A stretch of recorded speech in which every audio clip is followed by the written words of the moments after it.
టీవీలో చూపియాలా, రేపు మీడియాలో కవర్ చేయాలి. ఎందుకంటే ఇది తెలంగాణలో ఉన్న ప్రతి పౌరునికి తెలవాలి. అదేవిధంగా భారతదేశంలో ఉన్న ప్రతి పౌరునికి కూడా ఇవాళ తెలవాలి. కాబట్టి దయచేసి మీ అందరు కూడా ఖచ్చితంగా చూపించాలని మీ అందరు కూడా కోరుతా ఉన్నాను. ఇవాళ వైస్ ప్రెసిడెంట్ ఎలక్షన్ అనేది మన భారతదేశంలో వైస్ ప్రెసిడెంట్ ఎలక్షన్ అనేది మొన్న జరిగింది. చాలా విచిత్రంగా మరొక్కసారి రేవంత్ రెడ్డి గారు అడ్డంగా మరొక్కసారి తెలంగాణ ఎంపీల ఓట్లు అమ్ముకున్నది అడ్డంగా మరొక్కసారి దొరికిపోయిండు. ఇలా ఓటు నోట్లో ఏ విధంగా అయితే అడ్డంగా రేవంత్ రెడ్డి గారు దొరికినరో అదేవిధంగా ఇవాళ ఈ వైస్ ప్రెసిడెంట్ ఎలక్షన్లో కూడా ఓట్లు కాంగ్రెస్ పార్టీ ఎంపీ ఓట్లన్నీ కూడా బీజేపీ పార్టీకి అమ్ముకుంటూ అడ్డంగా దొరికిపోయిండు. నేను ఉట్టి గాలికి మాట్లాడతలేను, మీకు ప్రూఫ్స్తో సహా ఇప్పుడు మీకు చూపిస్తా. ఒక్కసారి మీ అందరు కూడా చూడొచ్చు. ఇలా ఇది జైరామ్ రమేష్ గారు ట్వీట్ చేసిండ్రు. ఏమని ట్వీట్ చేసిండ్రు? మా ఇండియా వాళ్ళకి సుదర్శన్ రెడ్డి గారికి ఇలా జైరామ్ రమేష్ గారు ట్వీట్ ఏమని చేసిండ్రు? సుదర్శన్ రెడ్డి గారికి 315 ఓట్లు పడ్డాయి. ఇది ఆపోజిషన్ పార్టీస్ 100%గా వచ్చి ఓట్లు వేసిర్రు. ఇది 315 ఓట్లని స్వయంగా జైరామ్ రమేష్ గారే ట్వీట్ చేసిండ్రు. నేను చెప్పింది ఏం కాదు, ఇది జైరామ్ రమేష్ గారు ట్వీట్ చేసిర్రు. ఇది అందరు కూడా సరిగ్గా చూసుకురు కదా, కావాలంటే చదివి కూడా వినిపిస్తా. Jairam Ramesh garu tweet: the voting in the vice president election is over. The opposition has stood united. All its 315 MPs have turned up for voting. This is an unprecedented 100% turnout అని ఇలా జైరామ్ రమేష్ గారు ట్వీట్ చేసిండ్రు. వీళ్ళు ట్వీట్ చేసిన తర్వాత ఏమైంది? ఇలా యాక్చువల్గా ఓట్లు ఎన్ని పడ్డాయి? జైరామ్ రమేష్ గారేమో 315 ఓట్లు పడ్డాయని చెప్తాడు. కానీ ఎలక్షన్ కమిషన్ ఎంత డిక్లేర్ చేస్తుంది? సుదర్శన్ రెడ్డి గారికి పడ్డ ఓట్లు కేవలం 300 ఓట్లని మాత్రమే ఇది ఎలక్షన్ కమిషన్ డిక్లేర్ చేస్తుంది. ఇది చూడొచ్చు మీరు. ఇడిదికేమో జైరామ్ రమేష్ గారు ట్వీట్ ఉంది, 315 ఓట్లు. ఇడిదిక్కు మన ఆన్లైన్ వాళ్ళు ఎలక్షన్ కమిషన్ డిక్లేర్ చేసింది 300 ఓట్లు మాత్రమే పడ్డాయి. 452 మాత్రం బీజేపీ సపోర్ట్ చేస్తున్న క్యాండిడేట్కి పడ్డాయి అనేది క్లియర్గా ట్వీట్ చేసిండ్రు. ఇది అయిపోయిన తర్వాత ఇది ఇండియా టుడే నేషనల్ ఛానల్లో కూడా 300 ఓట్స్ మాత్రమే ఇవాళ కాంగ్రెస్ పార్టీ అభ్యర్థి అయిన సుదర్శన్ రెడ్డి గారికి పడ్డాయి అనేది క్లియర్గా ఇగోండి మీరు చూడొచ్చు. ఇది కూడా చూడొచ్చు ఇండియా టుడేది. ఇలా ఇండియా టుడే తర్వాత ఎన్డీటీవీలో కూడా ఆన్లైన్లో వాళ్ళు వేసింది కేవలం 300 ఓట్స్ మాత్రమే కాంగ్రెస్ క్యాండిడేట్కి దొరికిన ఓట్లు పడ్డాయి అనేది క్లియర్గా దీంట్లో మీరు చూడొచ్చు. ఇవాళ నేను అనేది ఏంటంటే ఇలా జైరామ్ రమేష్ గారేమో 315 ఓట్లు పడ్డాయని చెప్తాడు. మరి 300 ఓట్లే ఎట్లా పడ్డాయి అంటే 15 ఓట్లు ఎటుపోయినాయి అంటే ఈ 15 ఓట్లల్లో 8 తెలంగాణ కాంగ్రెస్ పార్టీ ఎంపీ ఓట్లన్నీ కూడా బీజేపీ క్యాండిడేట్కి ఇలా ఓట్లు వేసిండు అనేది స్పష్టంగా అర్థమవుతుంది. ఎందుకు చెప్తున్నా అంటే అంత స్పష్టంగా మీరు చూడవచ్చు. ఓటింగ్ అయిపోయిన తర్వాత ఇప్పుడు మీకు చూపిస్తా. ఓటింగ్ అయిపోయిన తర్వాత ఇగోండి రేవంత్ రెడ్డి గారు వారి ఎంపీలందరూ కూడా పోయి నిర్మలా సీతారామన్ గారికి కలిసి బొకే ఇచ్చి మేము ఓట్లు మీరు చెప్పినట్టు ఓట్లు మేము ఖచ్చితంగా బీజేపీ క్యాండిడేట్కి వేసిరు మా ఎంపీలని ఇగోండి ఇది క్లియర్గా చూపిస్తా ఉన్నా. ఇవాళ రేవంత్ రెడ్డి గారు మరియు వాళ్ళ ఎంపీలు అందరూ కూడా పోయి మేము ఓట్లు వేసినామని నిర్మలా సీతారామన్ గారికి షాల్వా కప్పి బొకే ఇచ్చింది మీరు స్వయంగా చూస్తూ ఉన్నారు. ఇక నిర్మలా సీతారామన్తో పాటు నితిన్ గడ్కరీని కూడా ఆ రోజు నితిన్ గడ్కరీని కూడా కలిసిండ్రు. మీరు క్లియర్గా చూడొచ్చు. ఇది ఎవరు పెట్టిర్రు? ఇలా కాంగ్రెస్ పార్టీ సీఎంఓ ఆఫీస్ పెట్టింది, తెలంగాణ సీఎంఓ ఆఫీస్ పెట్టింది.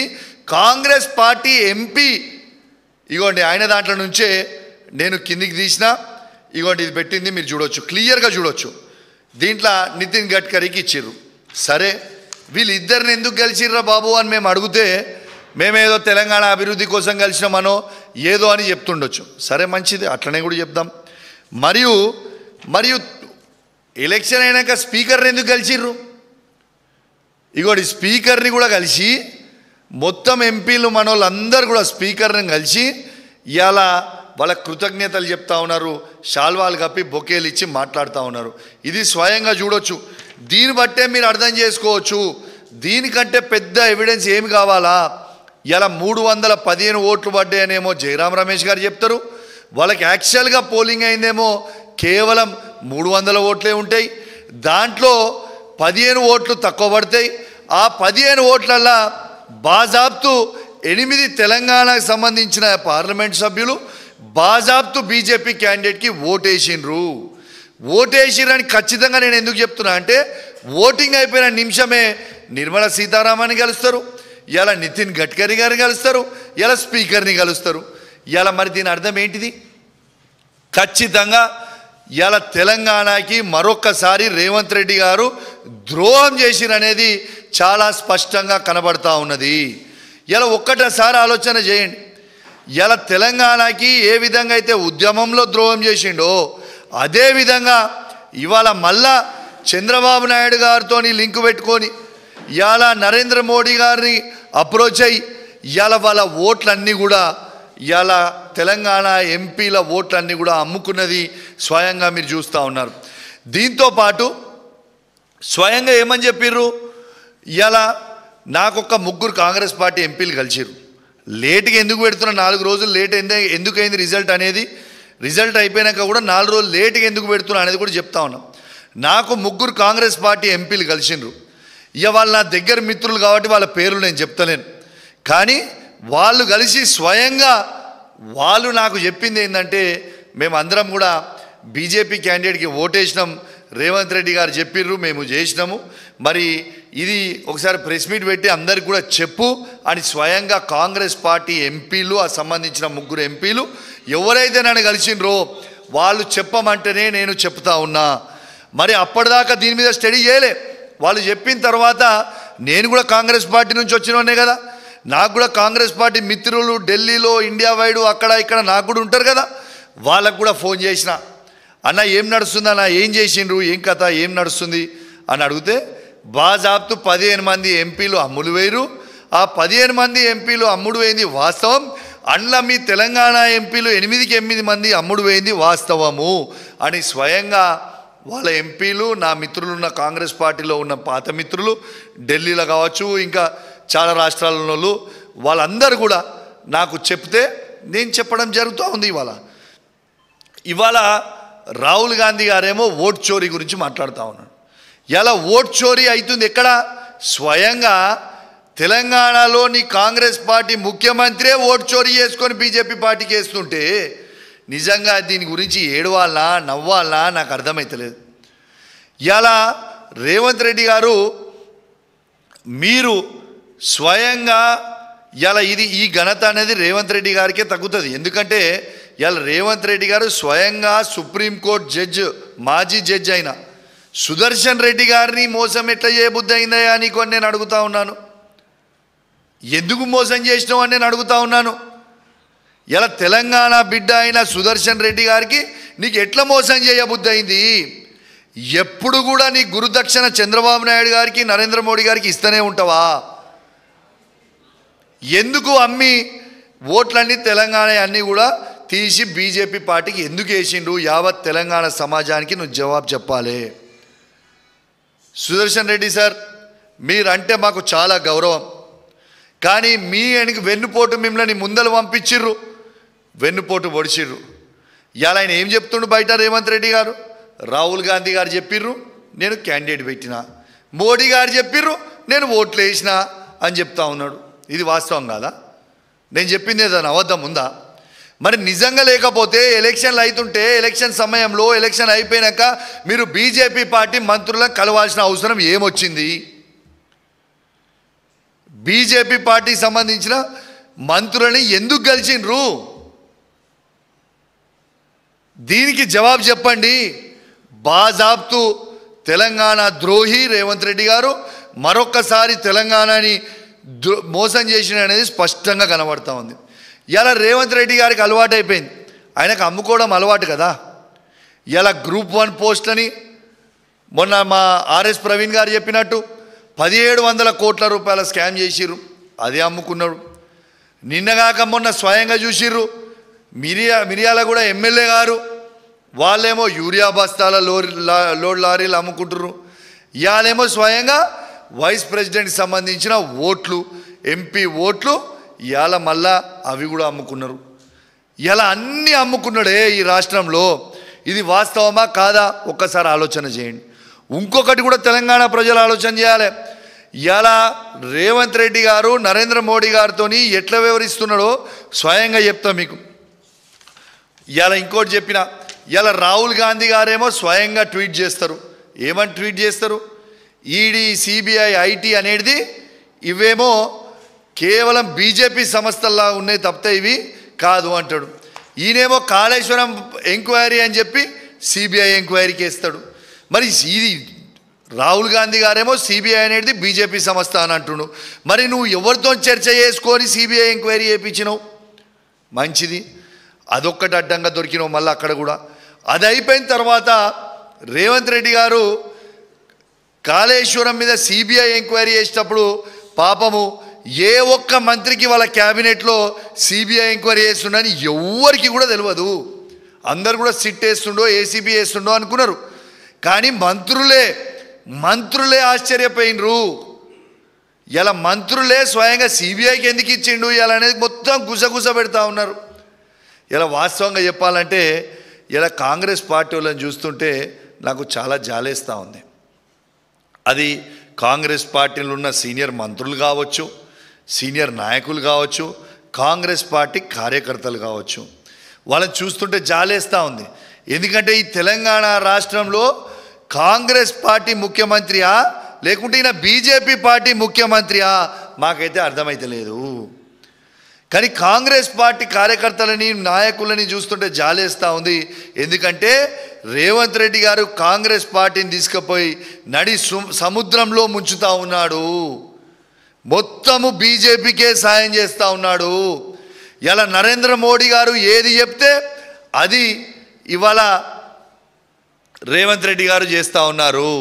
ఇలా ఒక్కటి నేను అడుగుతా ఉన్నా, ఇలా బీజేపీ వాళ్ళకి రేవంత్ రెడ్డి గారికి ఇలా టైఅప్ లేకపోతే నేను మరొక్కసారి సవాలు విసురుతా ఉన్నా. ఇలా గ్రూప్ 1 ఎగ్జామ్ మీద బాజాబ్తు ఇలా గ్రూప్ 1 పోస్టులో అమ్ముకున్నారు మీరు అని బాజాబ్తు మేము చెప్పినాం. హైకోర్టు కూడా చాలా సీరియస్గా దాని మీద ఆర్డర్ ఇచ్చింది. మరి మీకు దమ్ముంటే, మాకు ఇష్టం లేదు కానీ భాషకు చెప్తున్నాం, దమ్ముంటే మీరు ఈ గ్రూప్ 1 దాని మీద సిబిఐ ఎంక్వైరీ అయ్యండి. ఆనాడు బండి సంజయ్ గారు మా పప్పుడు గ్రూప్ 1 అయినప్పుడు ఎంత హంగామా చేసిండ్రు మీరు గుర్తు తెచ్చుకోండి. మరియు ఇవాళ గ్రూప్ 1 మీద ఇంత పెద్ద స్కామ్ అయితే బండి సంజయ్ గారే ఈ భారతదేశానికి హోమ్ మినిస్టరు. మరి బండి సంజయ్ గారు, మీరు రేవంత్ రెడ్డి గారు, బీజేపీ వాళ్ళు, కాంగ్రెస్ వాళ్ళు టైఅప్ లేకపోతే గ్రూప్ 1 మీద సిబిఐ ఎంక్వైరీ అయ్యండి. ఎందుకు దాని మీద వెయ్యరు?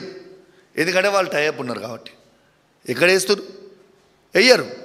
కానీ దీన్ని చాలా సీరియస్గా తీసుకోవాల్సిన అవసరం ఉన్నది. ఇవాళ తెలంగాణ బిడ్డ అయిన సుదర్శన్ రెడ్డి గారు నిలబడితే వారికి వెన్నుపోటు పొడిచింది ఇవాళ అదే రేవంత్ రెడ్డి గారు. రేవంత్ రెడ్డి గారు ఏమన్నారు మరోసారి చెప్తున్నాను, మీ అందరికి గుర్తు చేస్తున్నాను. రాహుల్ గాంధీ గారు చెప్పిర్రు, నేను నిలబెట్టినా. కానీ నరేంద్ర మోడీ గారు చెప్పిర్రు, ఓట్లు మాత్రం బీజేపీకి వేయించిన. ఇది వాస్తవం. ఇది నేను చెప్పింది. ఇది ఆలోచన చేయండి. నేను చెప్పింది వాస్తవమా కాదా ఒక్కసారి మీ గుండె మీద చేసుకొని ఆలోచన చేయండి. కాంగ్రెస్ కార్యకర్తలకు కూడా చెప్తున్నా, వాళ్ళ ఉన్న నాయకులకు కూడా చెప్తున్నా. ఇవాళ నేను ప్రెస్ మీట్ పెట్టగానే మళ్ళీ మీరు ప్రెస్ మీట్ పెట్టి నన్ను ఇష్టం ఉన్నట్టు తిడితే నాకేం అయ్యేది లేదు పోయేది లేదు. కానీ మీ గుండె మీద చెయ్యేసుకొని మీరు ఆలోచన చేయరి. ఇలా కాంగ్రెస్ పార్టీని నడి సముద్రంలో ముంచుతున్నా లేదా? ఇలా ఏ ఒక్క కాంగ్రెస్ పార్టీ జెండా మోసిన కార్యకర్తలకి ఎవరికన్నా ఏదన్నా పోస్టులు ఇస్తుర్రా? మీరు కష్టపడి ఓట్లేస్తే అధికారంకి వచ్చిన కాంగ్రెస్ పార్టీ మరి ఏ ఒక్క కార్యకర్తనన్నా ఏ ఊర్లన్నా పట్టించుకుంటుండా రేవంత్ రెడ్డి గారు? ఇది మీ గుండె మీద చేసుకొని మీరు ఆలోచన చేయండి. నన్ను తిట్టుకొని నాకు ఫరక పడలేదు. కానీ మీరు కూడా వెనుక నేను తిట్టేటి రేవంత్ రెడ్డిని మీరు కూడా గవే తిడుతురు కదా. మీరు బయటికి చెప్పలేకపోతున్నారు, నేను బయటికి చెప్తున్నా. గదే డిఫరెన్స్ కదా నేను చెప్పింది. కాబట్టి ఇవాళ మీకు అందరు కూడా ఆలోచించాలని విజ్ఞప్తి చేస్తూ ఉన్నా. ఇవాళ ఇది చాలా సీరియస్ అయిన అలిగేషన్ ఇది నేను చేసింది. ఇది ఖచ్చితంగా ప్రతి మీడియాలో కవర్ చేయాలి. ఖచ్చితంగా తెలంగాణలో ఉన్న కాంగ్రెస్ పార్టీ ఎంపీలందరూ కూడా బీజేపీ క్యాండిడేట్ అయిన వారికి ఇవాళ ఓట్లు వేసిండ్రు వైస్ ప్రెసిడెంట్ ఎలక్షన్లలో. This is very very clear. So నేను రిక్వెస్ట్ చేస్తున్నా, దీని మీద కూడా ఖచ్చితంగా ఆలోచన చేయాలి. ఇలా ఎట్లా, ఎందుకంటే దీని మీద ఏ ఎంక్వైరీ ఏమన్నా కూడా వేయరు, ఎందుకంటే దాని మీద ఓటింగ్ కాబట్టి దాని మీద వేయరు. కానీ దీని మీద ఇది చెప్పింది నిజం. మరి జయరాం రమేష్ 315 పక్కా పడ్డే ఓట్లు అంటే మరి ఎలక్షన్ కమిషన్ ఏమో 300 ఓట్లు పడ్డాయని ఎట్లా చెప్తుంది భయ్? ఇది కావాలంటే ఒక్కసారి ఆ వీడియో కూడా ఇంటరంటే మీరు వినండి. ఒకసారి ఎలక్షన్ కమిషన్ చెప్పిన వీడియో మీకు ఒక్కసారి వినిపిస్తా. ఆయన కూడా డిక్లేర్ చేసిన ఓట్లు మీరు అందరు కూడా ఒక్కసారి వినాలని మీ అందరు కూడా విజ్ఞప్తి చేస్తున్నా. ఆ వీడియో కూడా మీకు చూపిస్తా. వాళ్ళ ఎలక్షన్ డిక్లేర్ చేసింది. Shri Buchireddy Sudarshan Reddy has secured 300 first preference votes and Shri C.P. Radhakrishnan has secured 452 first preference votes. విన్నారు కదా? First preference votes secured. మళ్ళొక్కసారి వినిపిస్తా, ఒక్కసారి వినండి. Shri Buchireddy Sudarshan Reddy has secured 300 first preference votes and Shri C.P. Radhakrishnan has secured 452 first preference votes.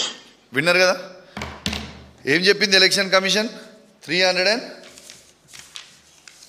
300 votes పడ్డాయని election commission క్లియర్గా declare చేసిర్రా.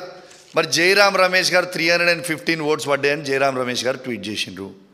ఈ 15 ఓట్లు ఎవరు దొంగతనం చేసిర్రు అంటే ఈ 15 ఓట్లల్లో 8 ఓట్లు తెలంగాణ ఎంపీలయే. నేను బల్లా గుద్ది చెప్తున్నా మళ్ళా ఇవి 8 ఓట్లు. ఈ 15 ఓట్లు దొంగతనం అయిన దాంట్లో 8 ఓట్లు మాత్రం తెలంగాణ ఎంపీలే.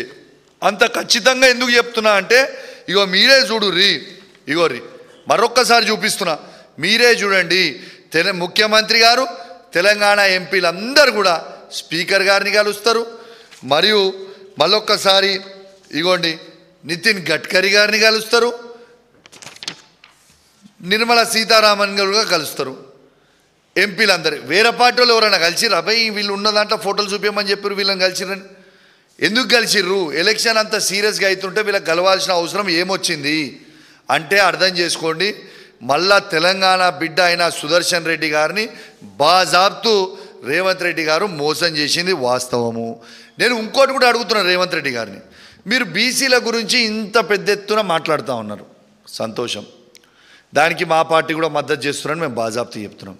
మరి వైస్ ప్రెసిడెంట్కి మన బీసీ బిడ్డ అయిన విహెచ్ హనుమంతరావుని ఎందుకు నిలబెట్టలేను? నిలబెట్టేది ఉంటుంది కదా విహెచ్ హనుమంతరావు గారిని. నీకు బీసీల మీద ప్రేమ ఉన్నప్పుడు, బీసీలకి నిజంగా న్యాయం చేయాలనుకుంటున్నప్పుడు ఇలా బీసీ బిడ్డ అయిన మన తెలంగాణ బిడ్డ అయిన విహెచ్ హనుమంతరావును నువ్వు ఎందుకు నిలబెట్టలే? ఆయన కూడా సీనియరే కదా, చాలా సీనియర్ కదా కాంగ్రెస్ పార్టీలో. దాని తర్వాత ఆయన కూడా పెద్ద బీసీ బిడ్డ కదా, ఎందుకు నిలబెట్టలే? అంటే తెలంగాణకి ఎప్పుడు ద్రోహం చేస్తాడు రేవంత్ రెడ్డి. ఇంకోటి చెప్తున్నా, రాజ్యసభ తెలంగాణకి ఈజీగా 100% గెలిచే రాజ్యసభను పక్క రాష్ట్రానికి అమ్ముకుంటాడు అభిషేక్కి. తెలంగాణ బిడ్డకి ఎందుకు ఇవ్వలే మరి నువ్వు ఆ రోజు పక్కా వచ్చేటోనికి? అంటే ఎందుకంటే ఈయనకి తెలంగాణ మీద ప్రేమనే లేదు. తెలంగాణకు వచ్చేదో రాజ్యసభ సీటు, తెలంగాణ ఎవరైనా వచ్చేది, తెలంగాణలో ఉన్న రాజ్యసభ మాత్రం తెలంగాణ వాళ్ళకి ఇయ్యాడు, పక్క రాష్ట్రంకి అమ్ముకుంటాడు. ఇవన్నీ వాస్తవాలా కాదా? ఒక్కసారి ఆలోచన చేయండి. మన ఎలక్ట్రానిక్ మీడియా ప్రింట్ మీడియా మిత్రుల్ని కూడా నేను దయచేసి కోరుతా ఉన్నాను, ఇది ఖచ్చితంగా మీ అందరూ కూడా అద్భుతంగా చూపించాలని నేను మనస్ఫూర్తిగా కోరుకుంటా ఉన్నాను. ఎందుకంటే వైస్ ప్రెసిడెంట్ ఎలక్షన్లో ఈయననే క్యాండిడేట్ని నిలబెడతాడు, మళ్ళీ ఈయననే వెనుక నుంచి పొడుస్తాడు. అంటే రేవంత్ రెడ్డి గారి నీచమైన బుద్ధి అనేది దీని ద్వారా యావత్ తెలంగాణ ప్రజలకి తెలవాలని మీరు దయచేసి మంచిగా చూపించాలని నేను కోరుకుంటూ సెలవు తీసుకుంటా ఉన్నాను. జై తెలంగాణ, జై కేసీఆర్. ఇక వాళ్ళ పర్సనల్ ఫ్రెండ్స్ కాబట్టి వాళ్ళ పేర్లు చెప్తే మంచిగా ఉండదు. ఈ మెటీరియల్ కూడా అంతా వాళ్ళే ఇచ్చిర్రు నాకు. ఈ మెటీరియల్ నువ్వు చూసుకోరా బాబు అని మెటీరియల్ కూడా అందరూ వాళ్ళే ఇచ్చిర్రు ఈ మెటీరియల్ అంతా. లేకపోతే ఈ మెటీరియల్ నాకు ఎక్కడిది వచ్చేది? ఇక వాళ్ళ పేర్లు చెప్తే దోస్తాన్లో ద్రోహం అవుతుంది కాబట్టి రేవంత్ రెడ్డికి ద్రోహం చేసుడు అలవాటు ఉంటుంది, కానీ కౌశిక్ రెడ్డికి ద్రోహం చేసుడు అలవాటు ఉండదు. Thank you very much. Electronic media print media మిత్రులందరికీ కూడా నా నమస్కారాలు తెలియజేస్తా ఉన్నాను.